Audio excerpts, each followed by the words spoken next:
Добрый день, мы будем начинать. Good afternoon. We shall start, not to delay our session.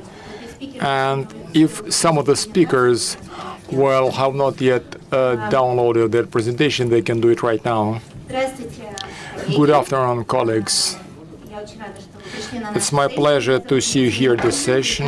My name is Evgeny Wolberg, and a partner in Orchestra Architecture firm.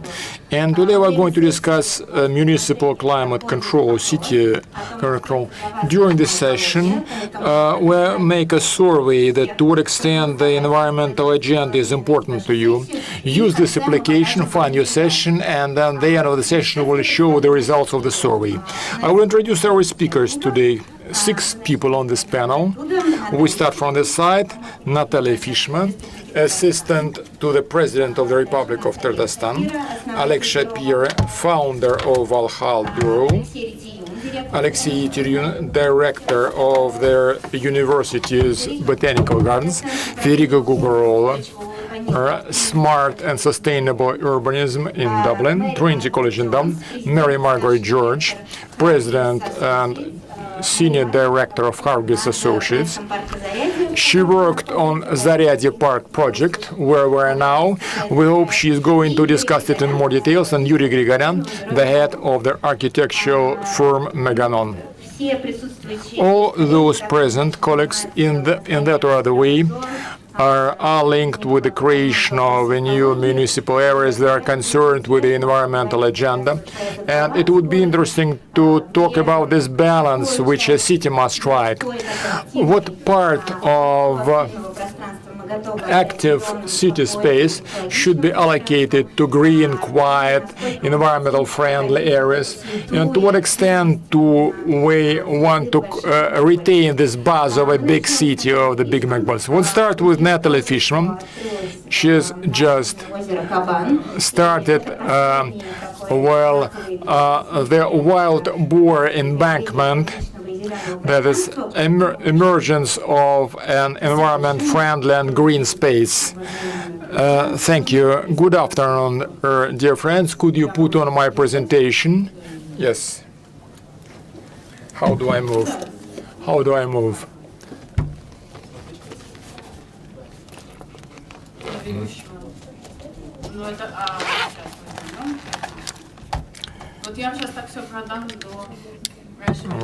Well, I will show the pictures before its proper time. Large-scale process of restoration and preservation of the ecological system of the lake. This year, we launched our project, Gabon Lake or Wild Boar Lakes. Since 2015, we had an international architectural competition, a concept of development of Gabon Lake system. And what should you know about this place? I'm going to talk fast, and I would like to fit in my time slot. It's a lake system in the center of Kazan. It's a very large system, which is over 10 meters length. They are very ancient lakes. These are lakes which are very important for the cultural landscape of the city. When Ivan Grozny conquered the Kremlin and Tatars were moved outside of the old fortress and established the old Tatar settlement on the right side, and on the left side there is a Russian settlement. And it became a center of that conglomeration. And as a legend goes, when Ivan Grozny approached Kazan, all treasures of Tatar Khans were hidden at the bottom of this lake, and the dragon, which is a symbol of Kazan, moved from his hill to the bottom of the lake, guarding the treasures. That's why no one can discover the treasure. It's the center of the city, and First, it was important to start to restore the lake itself. In the 90s, it was very polluted. It was in a terrible state. There was nothing alive in that lake. We started to rehabilitate the ecology of the lake. We were not very successful at the start. We started to collect the waste. We used the sewage system, but the approach was not a systemic one. In 2015, we launched a competition with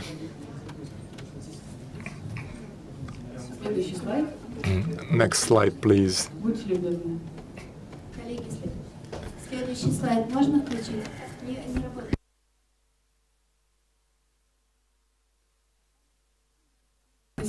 Well, there were 70 bidders from 70 different countries.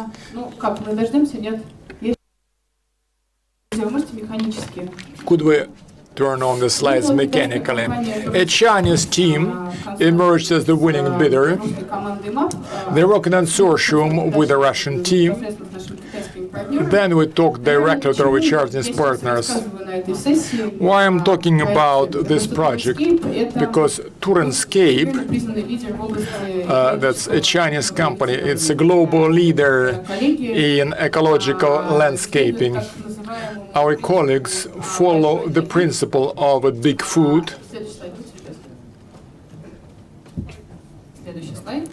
Next slide. This is the geography or implementation of their projects in China. They launched over 600 projects in 200 cities of China. Many projects are international. These are the examples of the project they implemented in the city in China. This is our embankment in Kazan.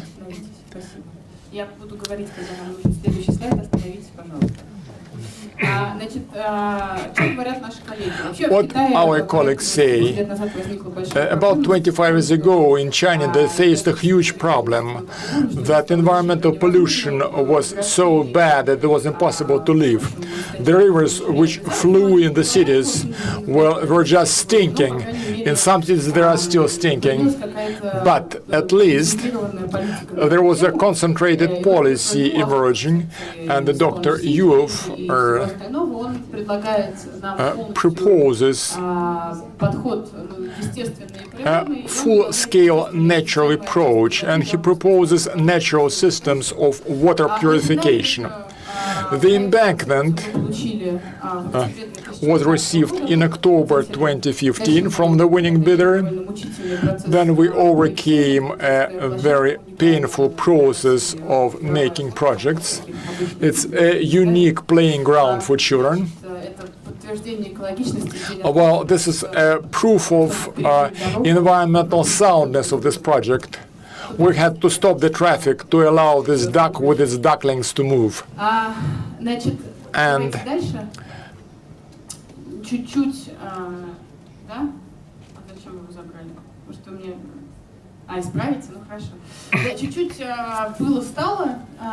well, how it looked before, how it looks now. We allowed access to water. This embankment links the system, the parts of the lake system. On the left-hand side, there was a green nook, which was before prosciutted, and then a wooden walking path. On the left-hand side, we see a lower deck now with additional functions.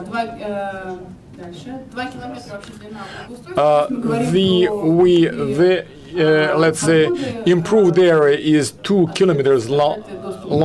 We talk about the key approaches, open access to water. This is an important thing, that a system of purification cascades proposed by our Chinese colleagues. There are 7 of them. There is a pump delivering water to the upper cascade. Then it's gravity flown to the lower cascades. In the cascades, there are different plants which consume different, let's say, polluting elements and process this element, including phenols and benzols. And at the bottom, under the plants, there are inert materials, different fractions, which provide a filtering capacity. And after the water flows through 7 cascades, this is, let's say, another plant, which is, used for purification purposes. And after passing through these cascades, by the way, we have some sensors which provide an objective view of the purification of water. Irises, etc., manic, these are different plants.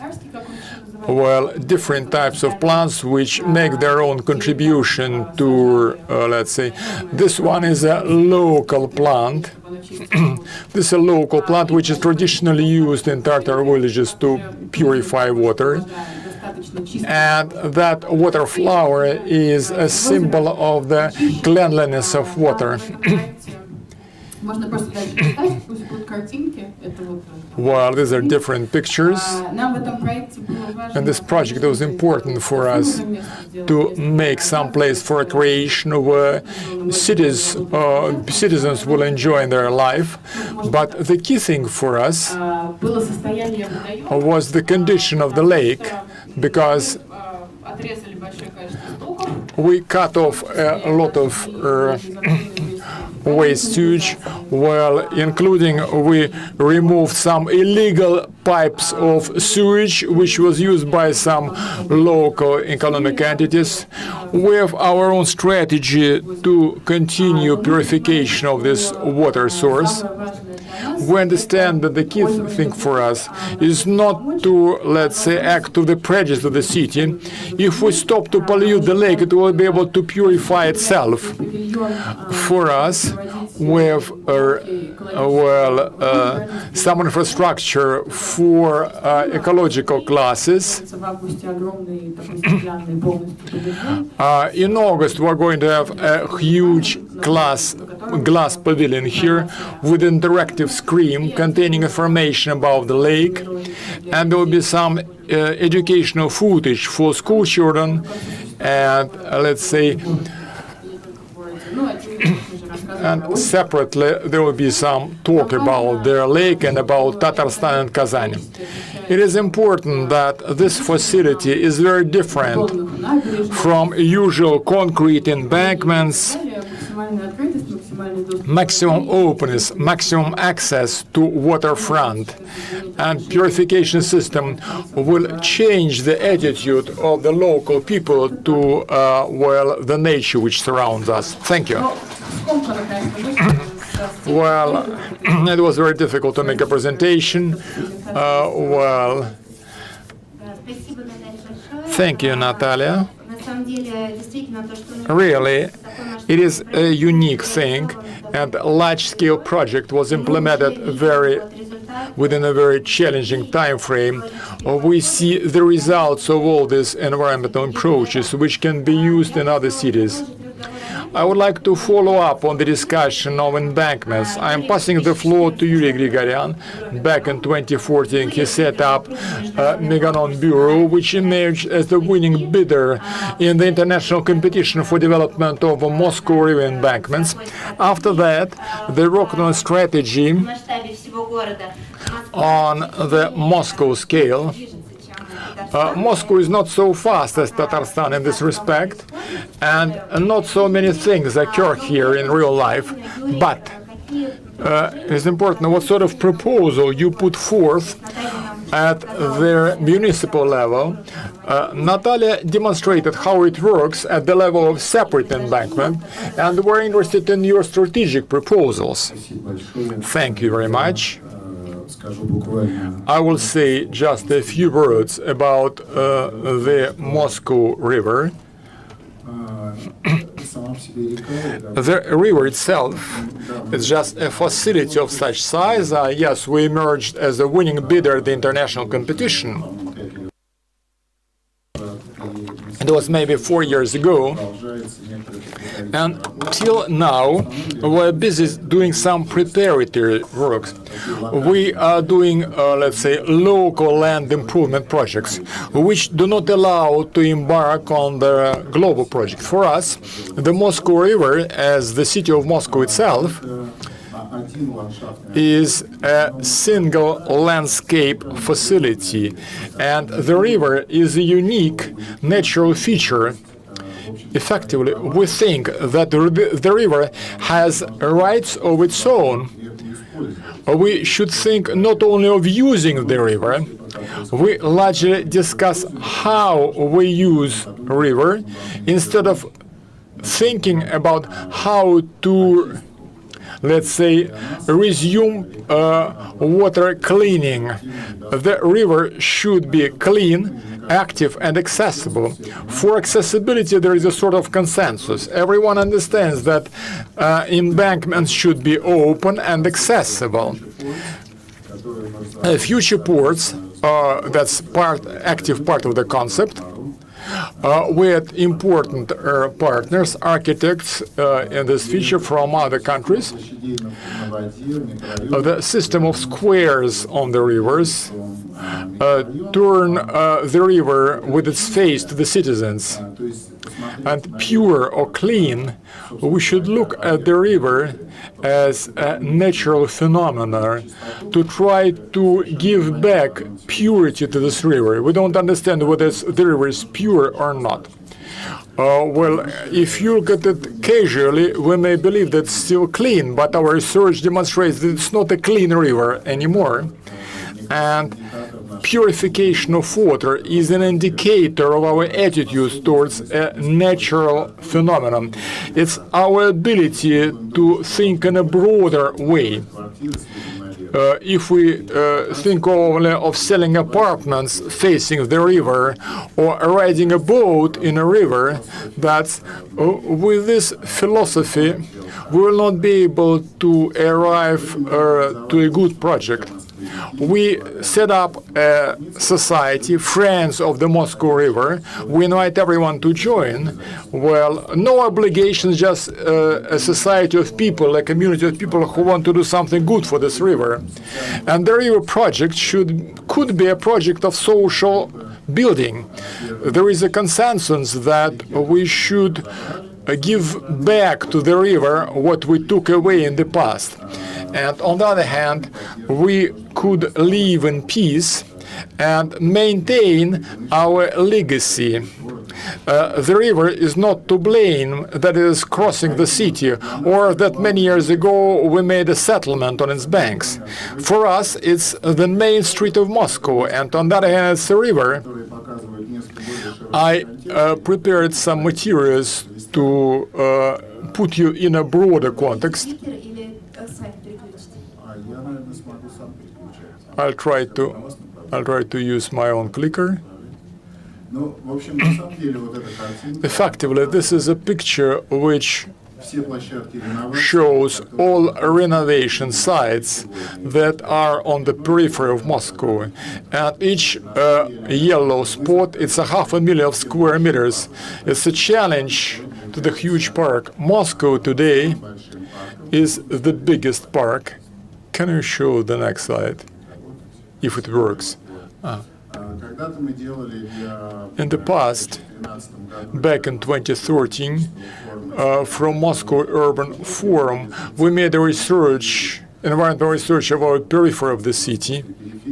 That's the space of periphery of Moscow. 73% of territory is accessible by citizens in the daytime. It's an open city, it's our legacy. It's a green city, and we will never be able to turn it into a block city. Only 6% is for the roads.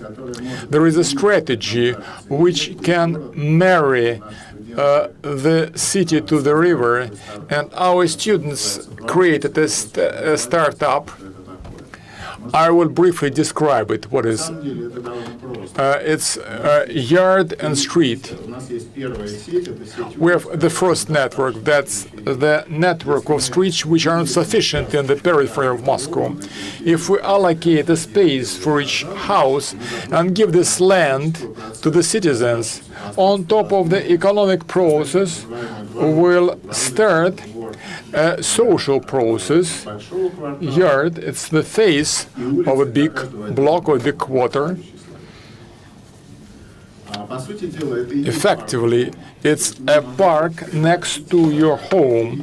We could turn the periphery into the super park. It's a huge park space. To this end, we just need a second network.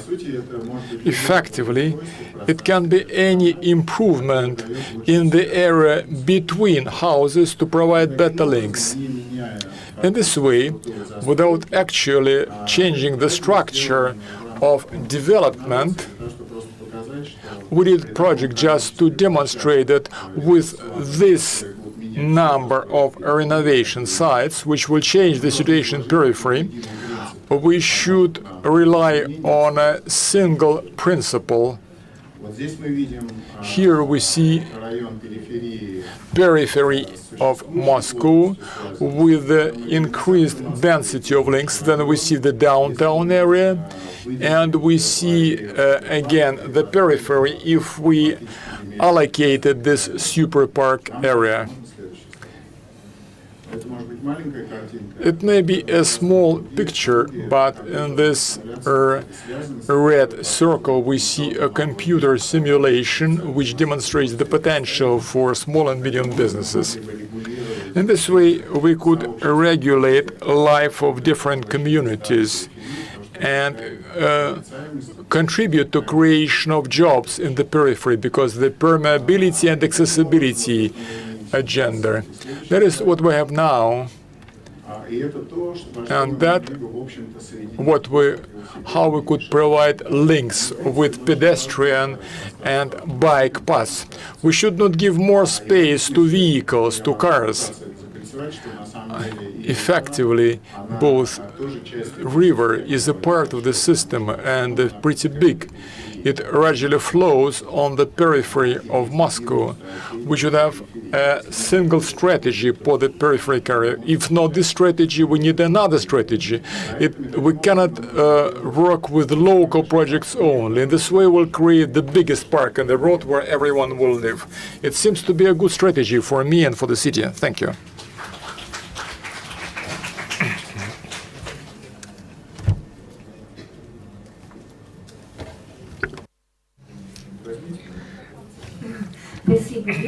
Thank you, Yuri.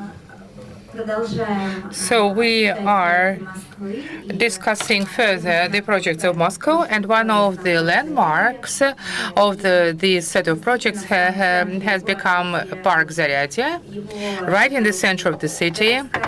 And it has an urban infrastructure. It's a very active one. It is visible close to the Red Square, and it is a green belt. Mary Margaret used to work at the landscape concept of this park, and she would like to share her key ideas on this concept.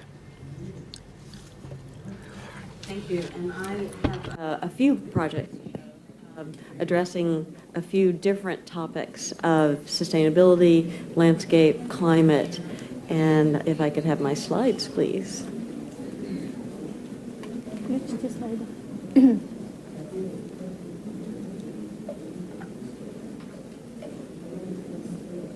One minute, please. Okay.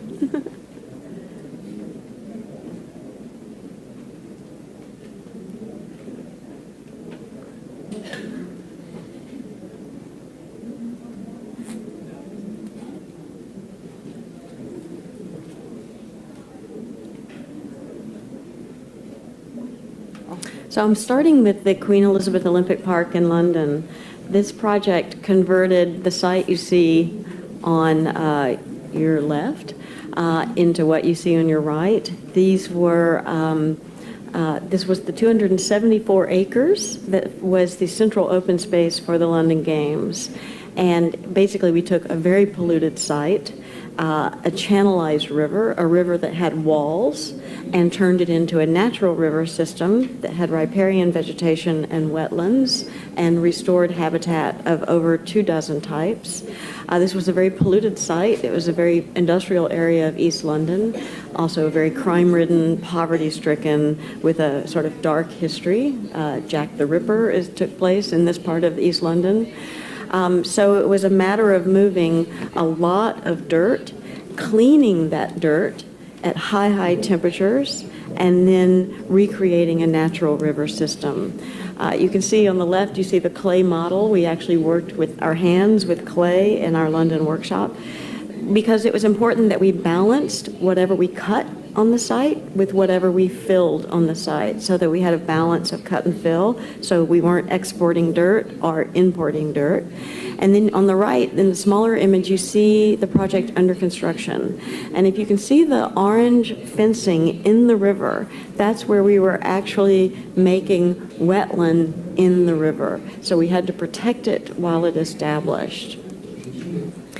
It was not only a place for people and a place for habitat, but it was providing flood relief for a very large area that drained on the river, down through the River Lee. So in creating this laid-back river system, so we took a river that was like this, and we made a river that was like this, which made it bigger, which allowed floods to expand within the river channel and not just shoot down the channelized river and flood communities downstream. So it was about biodiversity, flood protection, places for people, and habitat to create a legacy park for generations to come. And you can see that during the games, people came to the river and used the river park as the sort of centerpiece of the games. And in Legacy, there are then connections from the river out to the adjacent neighborhoods with green corridors to create biodiversity and ecological and habitat corridors. Also creating green infrastructure for emerging neighborhoods. So neighborhoods are now being built all around the Olympic Park. Then in Tianjin, China, we took an area that is rapidly growing. Just a few years ago, there was nothing there but heavy industry. Now there's mixed-use towers, office, residential, retail, hotel, cultural. The new Juilliard School will be in Tianjin, the music school. So it's an area that has changed rapidly, and the plan, and then you can see the various systems that make up that plan, including the stormwater cleaning systems and the thousands of trees that we planted. So we really were creating a thickened edge to the city at the water's edge, cleaning stormwater, adding shade, and planting thousands of trees to create a place for people to escape from what will be a very dense urban environment. In a totally different kind of project, but I wanted to show you a range of ways we're addressing climate in cities. This is Philadelphia in the United States. A lot of problems that we have in the United States, and I think everywhere, including Zariadia, is that the park or the city is disconnected from its riverfront by freeways. So this is a major freeway system that's cutting Philadelphia, downtown Philadelphia, off from the Delaware River. And in an effort to make that connection, to reduce heat island effect, get rid of so much paving, and create sites for a new development, we are building a cap over the freeway, a park that will cap over the freeway and connect down to the Delaware River like that. So you see, in this case, a 12-acre park built on a structure that is over the freeway and then will tilt down and connect to the river. And there will be, in the summertime, interactive fountains, in gardens, in the wintertime, ice skating, and you see new development will now happen around this asset. So it's really, we're finding many of our projects are about combining infrastructure needs with open space opportunities. So what is public infrastructure becomes social amenity. And that's how many of our projects are getting funded. I mean, this is a $250 million project, infrastructure project, that will create a park for Philadelphia and connect downtown Philadelphia, historic Philadelphia, to its river for the first time at Penn's Landing, which is a very historic site. Like Zariadia, this is a very historic site of the founding of Philadelphia. So that takes us to Zariadia. I don't have a long presentation on Zariadia because I feel like you probably have mostly heard it, and hopefully you've been in the park. But of course, one of the features of Zariadia is the glass crust, so I thought I would focus on that one because while I talked about sort of flood control and restoration of river systems and reduction of heat island effect and mitigation of freeways and connecting people to rivers, this was actually about creating a place of warmth in the winter and a place of coolness in the summer at the top of the hill that's above us right now. So, of course, the Philharmonic Hall is beneath the hill, one of the hills of the park, but then on top of that hill is the glass crust. And what else do I have here? Oh, yeah, I'll go back. And so, of course, in the wintertime, warm air rises underneath. The shape of the glass crust is very specifically shaped. We did a lot of computer modeling to shape it, and it's very specifically shaped to trap warm air, to allow warm air to rise, and then to trap it so that it's warmer in the winter there. And you'll notice if you go up there now, the glass panels above are all open. They open hydraulically to allow the warm air to escape. So in the summertime, it's cooler up there, and of course, you have great views and an amazing prospect. And the other aspect of Zariadia, of course, is this integration of landscape and hardscape. So the idea of wild urbanism, creating a kind of landscape in the heart of a major city that has a wildness to it, forest, meadows, tundra landscape, and wetland landscapes. But then taking that idea of integrating buildings and landscape and integrating paving and planting so that the paving dissipates into planting, the planting creeps into the paving areas, and it creates a kind of edgeless condition or pathless nature of moving through the park, and it allows for water infiltration. So the water is able to move through the paving system and is collected and feeds the lakes in the low part of the site. So collecting stormwater, reusing it on the site, and using it as a feature so that we really create a kind of seamless integration of hardscape and landscape, city and nature.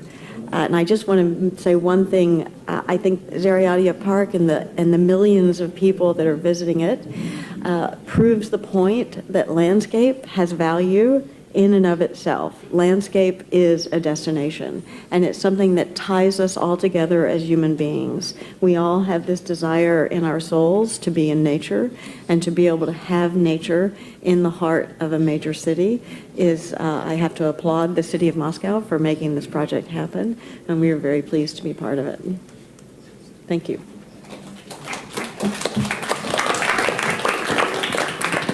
Спасибо большое. Thank you very much. Really, I believe that since the launching of this park, it became a very popular facility visited by plenty of Muscovites. Ну и продолжать.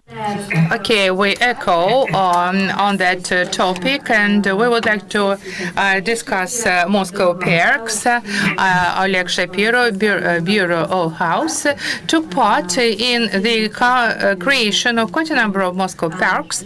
They do take part in these projects. And will you please say a few words about the last project in Arkhangelskoye, about those environmental solutions you offer in Arkhangelskoye?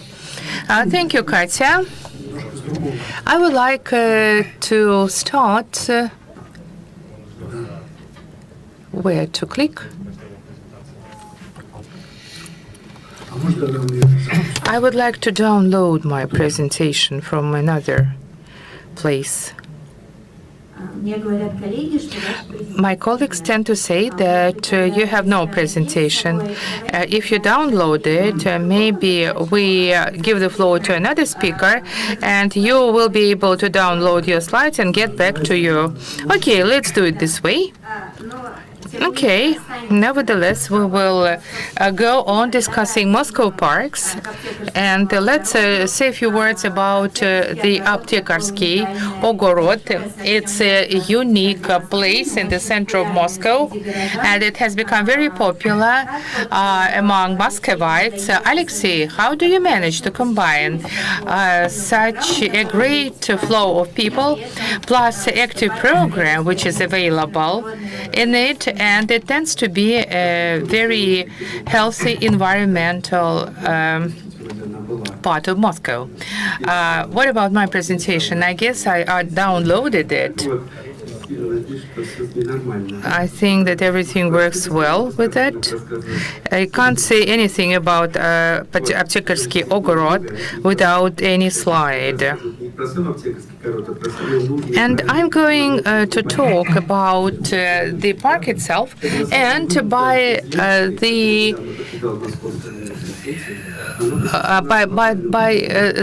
about the benefits of the park.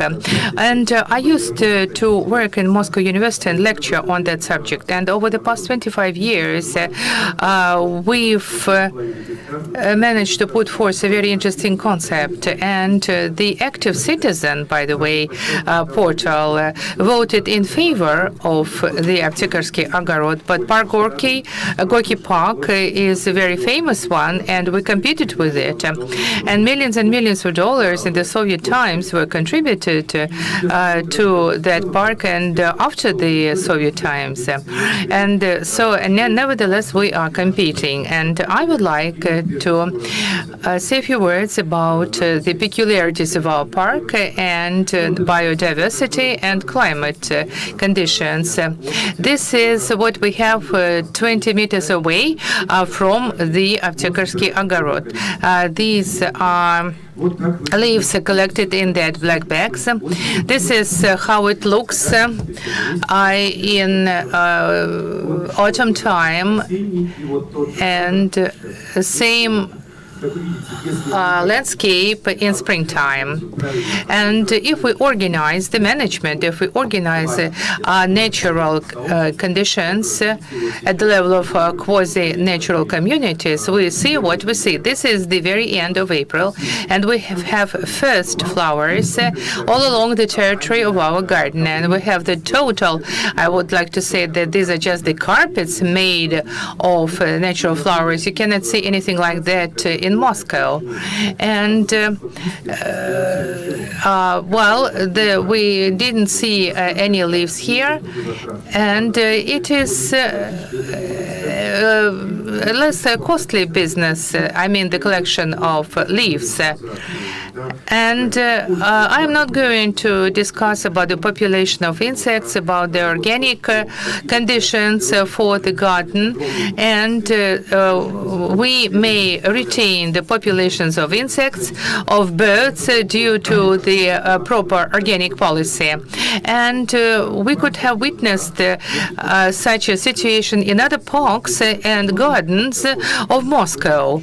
And probably we'd rather use another approach and not removing any leaves and any organic remnants and remains. And if we just remove everything, we will have no feed for insects and birds. The botanical garden has all the roads waterproof, and we are guided by special standards for organizing these roads. I'm not talking about the Rublevo Chaussee and the Garden Ring, but I should say that all the covers of those roads may be replaced onto the waterproof material, and we may retain moisture necessary for the places. We call it sustainable urban nature system, but it has not become very popular in our parks and gardens. So botanical garden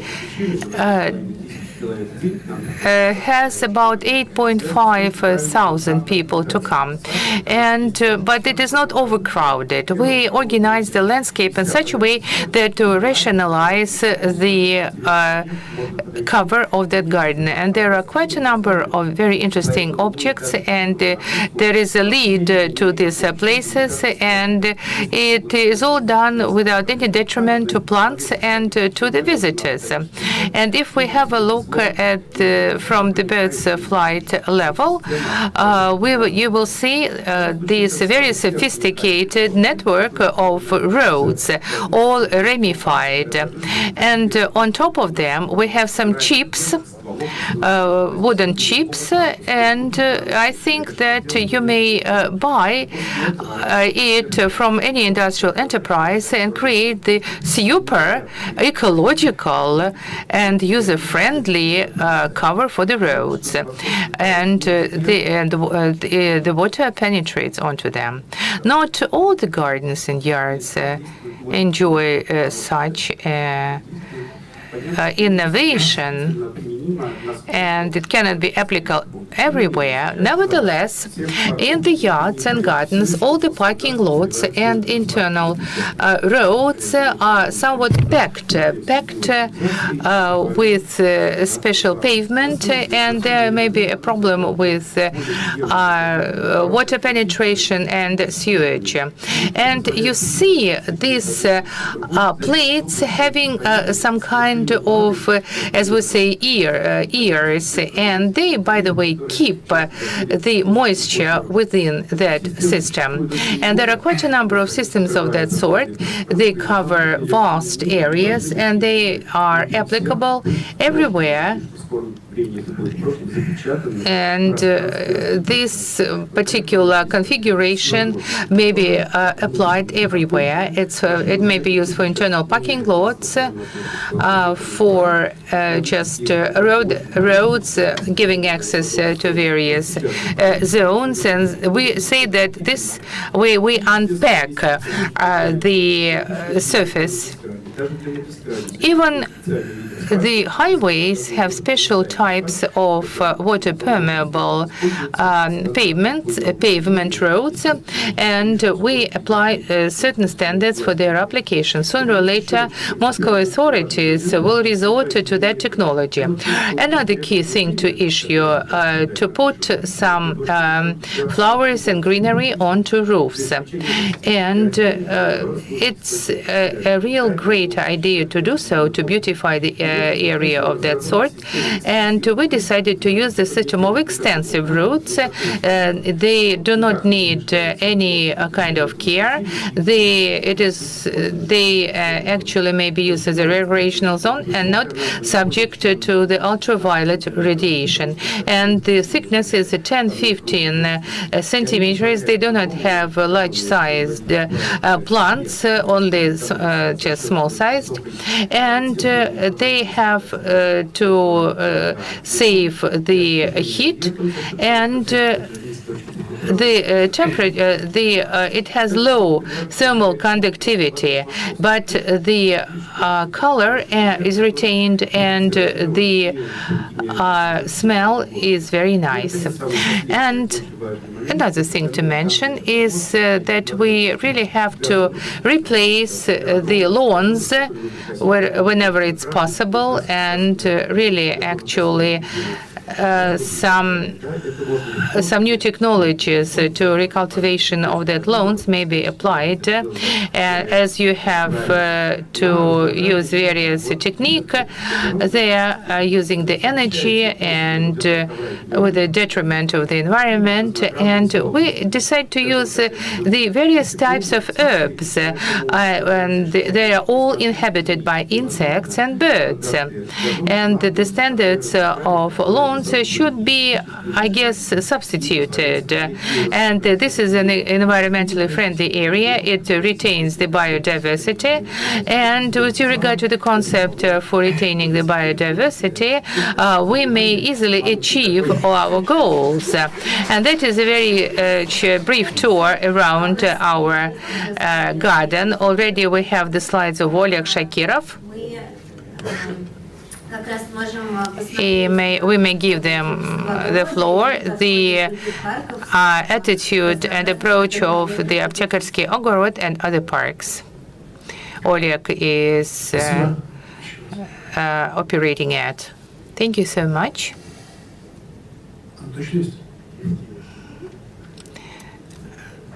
The urban climate control from Technogenic landscape to sustainable development. Okay, I want some slides back. Next one, please. Yes, that's it.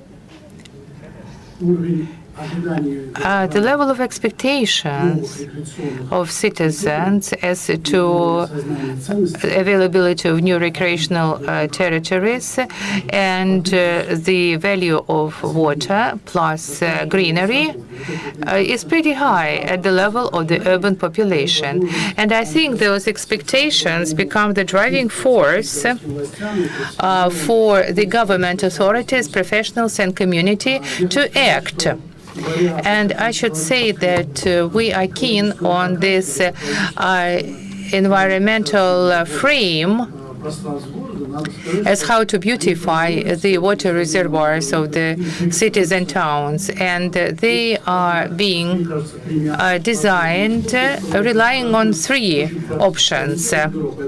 We are a very practically oriented architectural bureau, and we would like to give you an example of our own. So we have the Moscow River, and it used to be a traditional place for swimming at the Gorky Park, and it's a symbolic area, and symbolically people would like not only to walk around but to be a part of the beach leisure time. And so we decided to set up the so-called olive type beach. You cannot use this water, but people may just stay here. They play these beach games. We are getting back to the river, and again it is used by the citizens of our city. And this is a part of the urban therapy. And on the left-hand side we had this old times slide, but on the right-hand side we decided to revitalize those functions. So they stay in the proximity of river. They have cafes, restaurants. People stay here, and this place becomes really very lively. And this is the Andreev Beach. It used to have a residential area, but then degraded.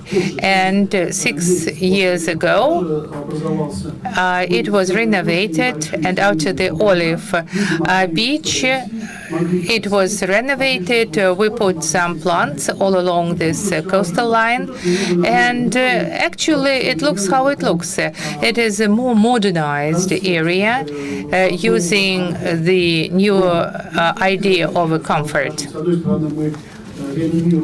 So on the one hand, we rehabilitate what we used to have, and on the other hand,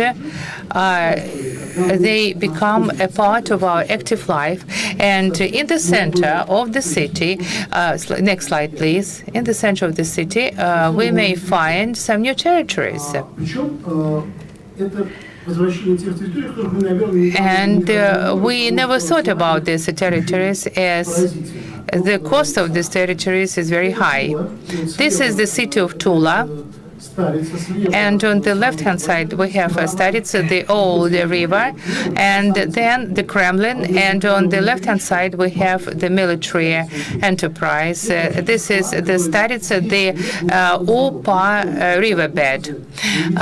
For many years, they had just storage here, and no one ever saw Kremlin from that perspective due to the availability of warehouses. But now it has been changed radically, and we put forth the project of Tula Kremlin last June.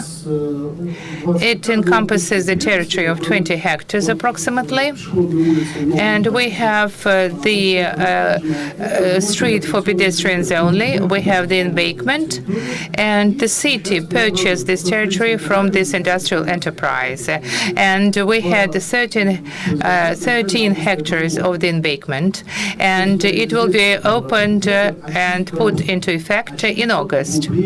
So they cleaned the riverbed. And by the way, this river goes up by 6 meters after the springtime as a part of this flooding process.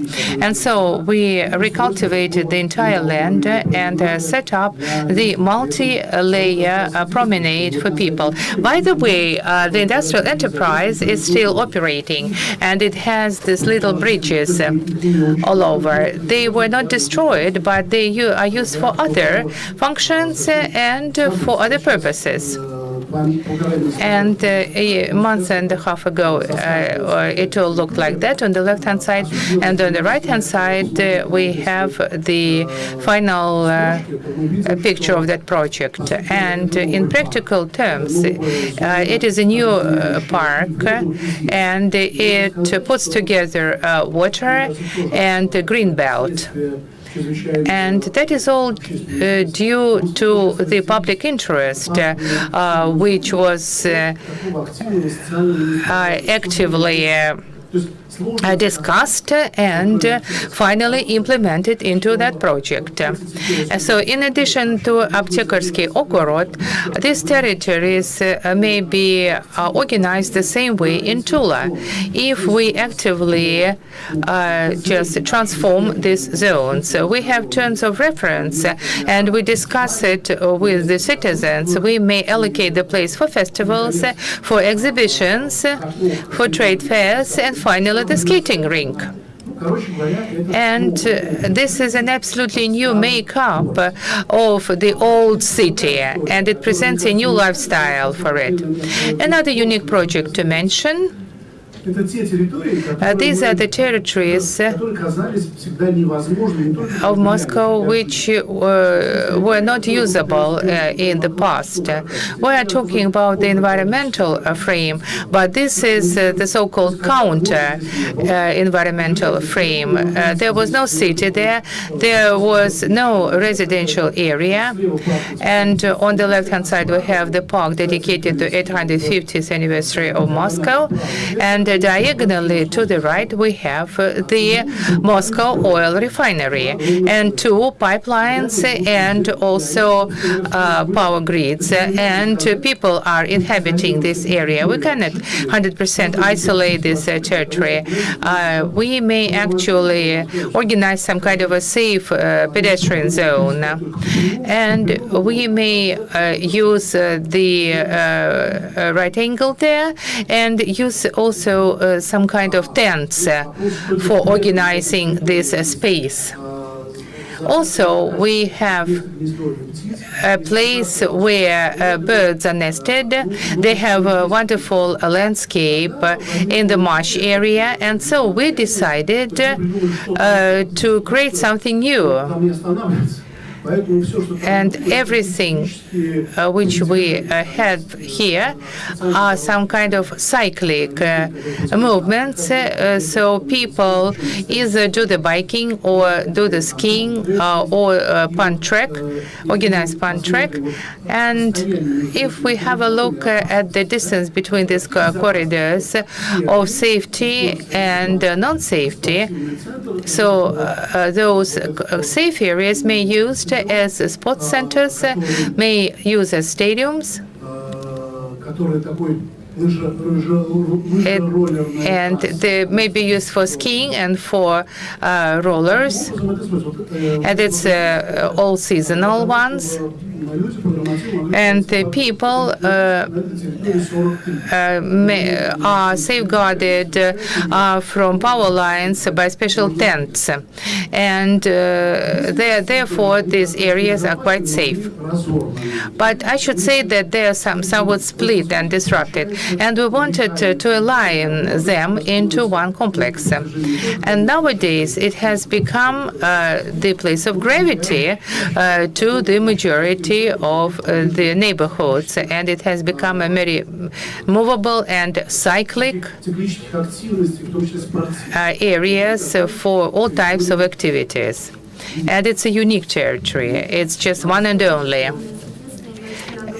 We are exceeding our time limit. And what is substantial here to mention that the plants and vegetation present those standalone islands, and we use unique opportunities of landscape for that plants and vegetation, and they limit those safe and non-safe territories. They put some kind of borderlines there. And several years ago, nobody thought that that territory may be used by the citizens and it would be environmentally friendly one. But within the concept of the urban development and the pressure over us and strive of people for recreation and for the ecological territories. So only that allowed us to create projects like that. Thank you so much for your kind attention. We are pressed for time and we had some technical problems.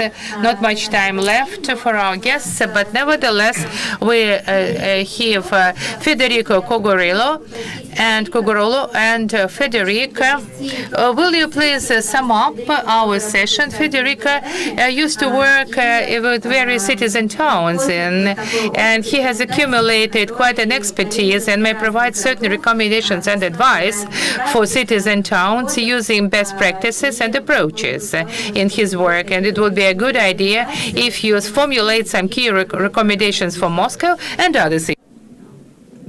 Sure. So that's actually a paper that I've written. It's not my presentation. But you have slides as well. Yeah. I did send them, 100% sure.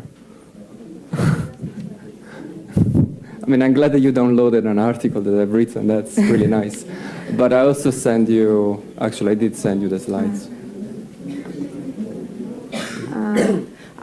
Do you have maybe a USB drive with you with the presentation? Because no, I can, I don't know, I can try to swing it and just talk through it. You don't have the slides on you, right? Well, no. Okay. But I did send everything, yeah. No. No? Okay. Colleagues don't have. Okay, so I mean, every time I talk about smart cities, there are technical issues. I guess there is like a curse behind these concepts. Okay, I'm just going to try to swing it without PowerPoint. Shall I go anyway? Okay, I can do it old school. All right, thanks.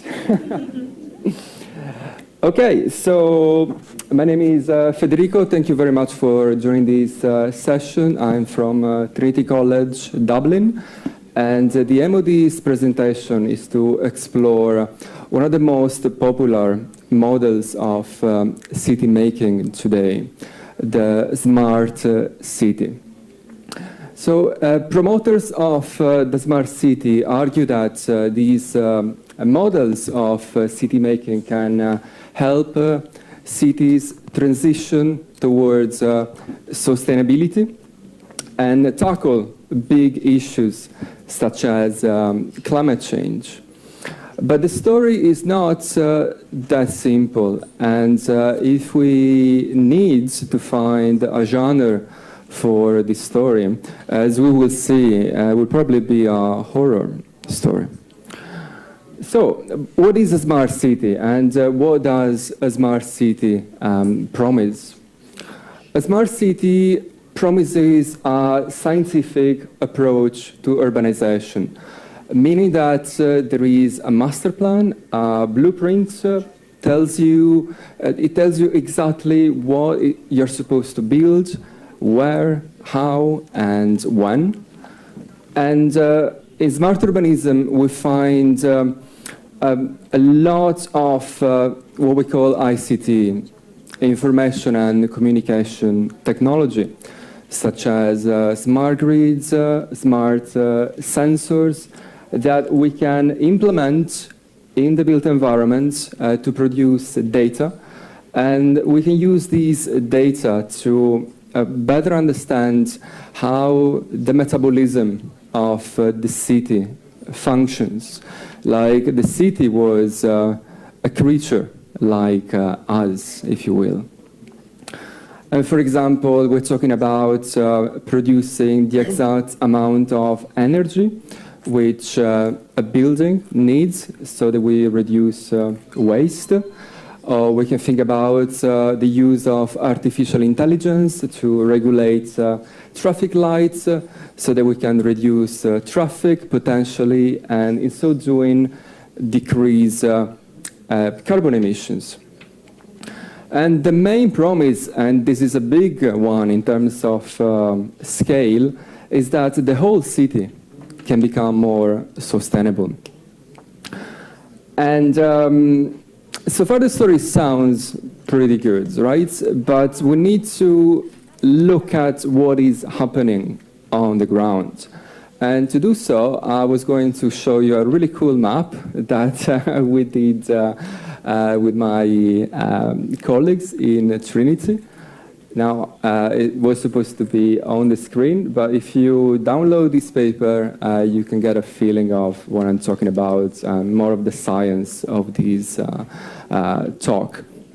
So, I'm going to try to visualize with my words as much as possible the situation in Hong Kong.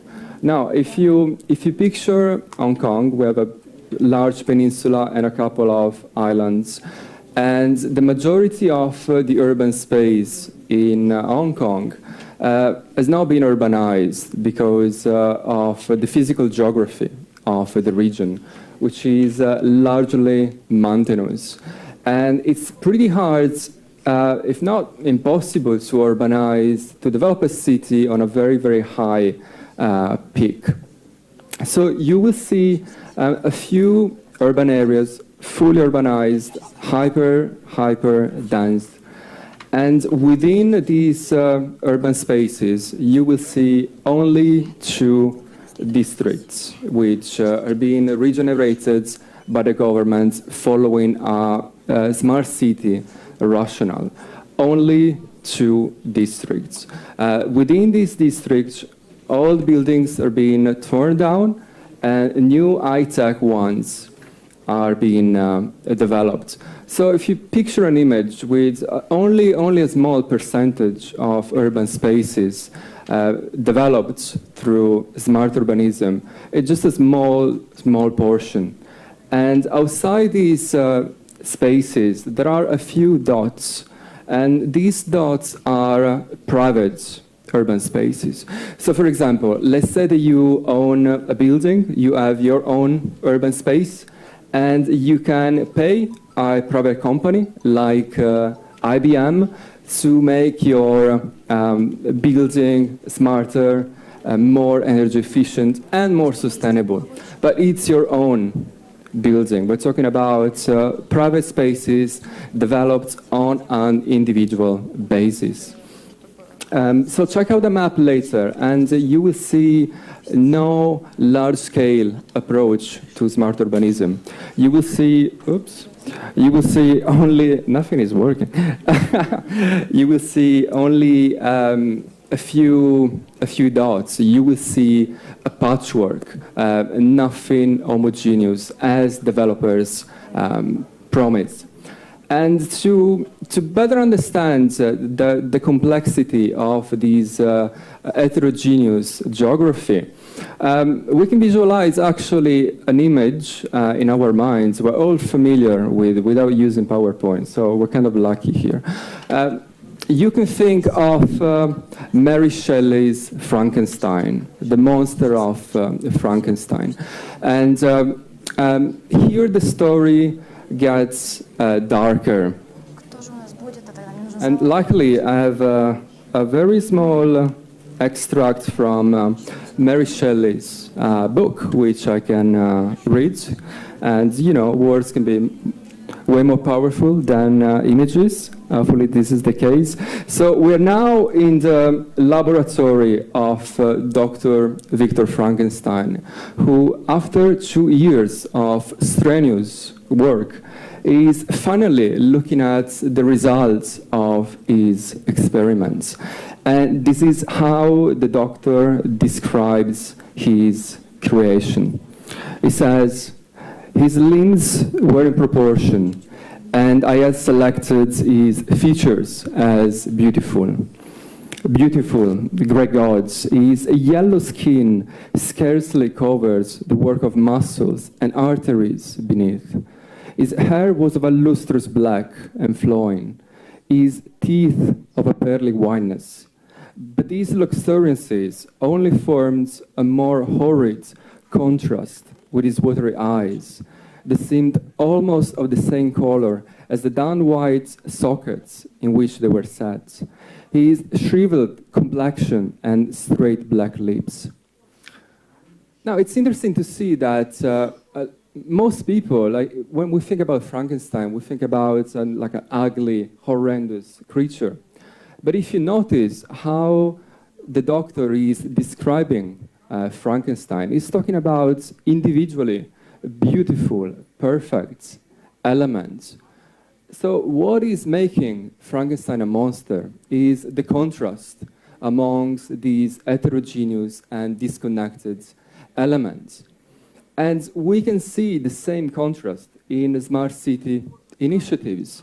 You will see a lot of private spaces, small parts of the urban fabric of the city, which individually are beautiful, individually they work, but they are disconnected from the rest of the built environments, and they are creating social inequality.